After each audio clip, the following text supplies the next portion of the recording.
I remember being a kid first getting into music. This is probably around 2008, maybe 2009. I was like 13 or 14 or something. And in those days, VH1 Classic used to air That Metal Show, which was like the greatest thing ever. And like so many people, I miss it so much.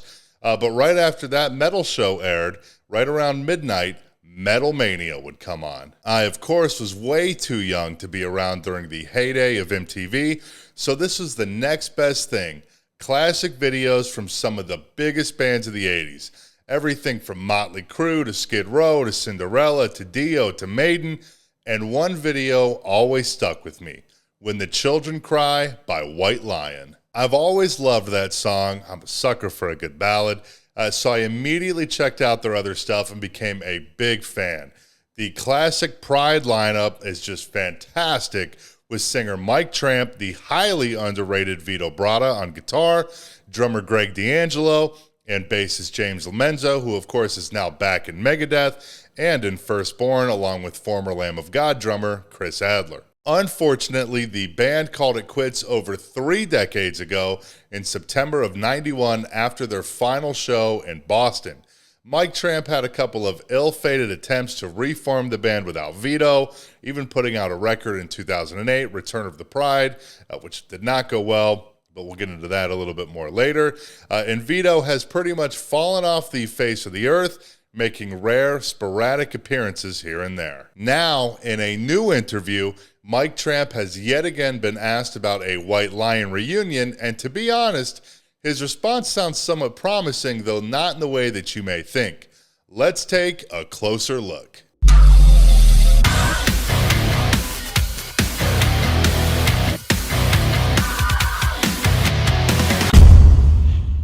There's a lot going on in the world of Mike Tramp right now, with an upcoming album, Songs of White Lion, releasing in just a couple of months, where, as the title suggests, he'll be doing reimagined and reworked versions of White Lion's biggest hits. He's also touring on that record and is a part of the upcoming Rock Meets Classic tour in Germany, along with Dee Snider and Joey Tempest of Europe and a bunch of other guys. Now, the upcoming Songs of White Lion is at least Tramp's second attempt at releasing new versions of White Lion classics, as back in 1999, not even a decade after the band ended, he released a record called Remembering White Lion, which featured all of the hits re-recorded with a brand new lineup, which just feels very, very unnecessary. Remembering White Lion was later re-released due to legal issues as Lion's Roar in 2004 under the band name Tramp's White Lion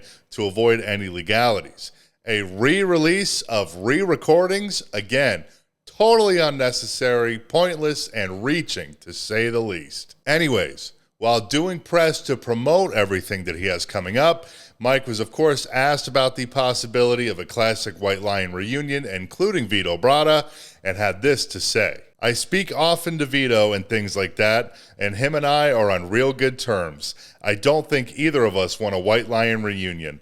I also do not believe that a White Lion reunion would be an honest reunion where actually the 4 guys would come into the rehearsal with wide open arms saying, bam, it's good to be back. So unless the big hotel in Dubai offers us $1 million like they offered one of the guys from Kiss, and then he says, well, if I bring the other 3 for $4 million, will you play? Yeah, okay. But that's not to say that maybe there wouldn't come the opportunity where Vito and I would do something, but I think both of us would want to do something new with the knowledge of what we have. What kind of song would we write today?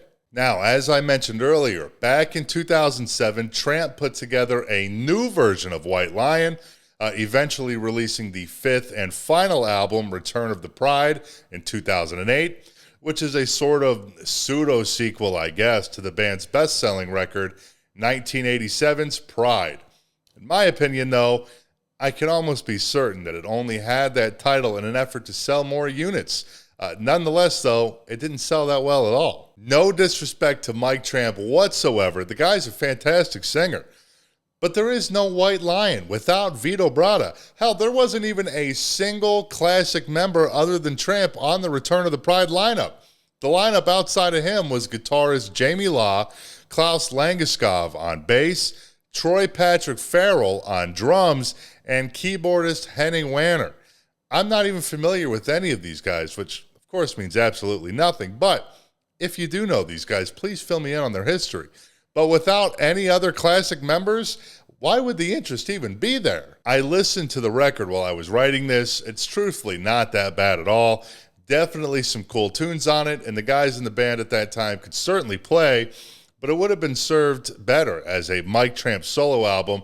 But of course, so as we know, the name White Lion will sell more records than Mike Tramp. But again, there's no White Lion without Vito Bratta. I cannot reiterate that enough.